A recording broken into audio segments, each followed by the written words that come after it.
Markets reflect a collection of bids that is reflected in a price. But what's behind the price of a house, or a pair of shoes, or tulips, which were worth, in fact, more than a house back in 1637 in Holland? Ultimately, people pay for what they perceive to be valuable. But how exactly is value determined? You may have seen The Price is Right, a popular American TV show where contestants guess the right price to win prizes. In many ways, this is how the price of 20 million flowers are determined in Holland, where the concept of a Dutch auction came about hundreds of years ago.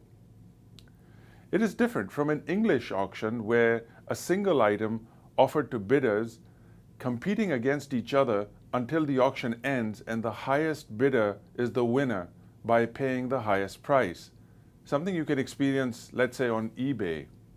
A Dutch auction, however, is much more democratic. In all Dutch auctions, many identical items are auctioned at once, and many bidders can win these items at the same price. What's really important to understand is how that single price is determined by sometimes hundreds of thousands of participants, which gives us an understanding about how supply and demand actually determine the market price. In other words, how values are determined, which is an essential focus, of course, of Finance for Everyone. Here's how the Dutch auction works. Let's say I'm selling 10 identical pairs of sunglasses. As the seller, I want at least $30 per pair. This is also known as the reserve price. But I'm choosing not to disclose this price to the bidders so they don't know how low I'm willing to sell the sunglasses for. Once the auction starts, everyone submits his or her bid privately.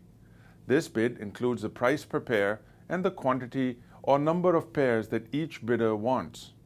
Suppose I end up with the following bids.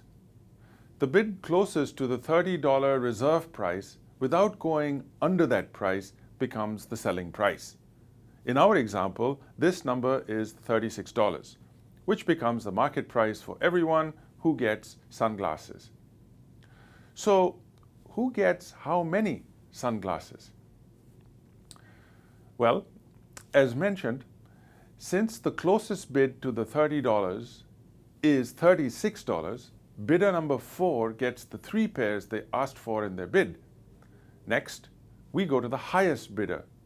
This is bidder number 1, who gets the 4 pairs that they bid for.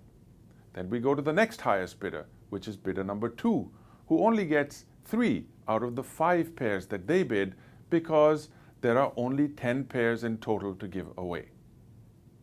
Note, bidder number 3 does not get any because no more pairs are left, nor does bidder number 5, who bid below the reserve price.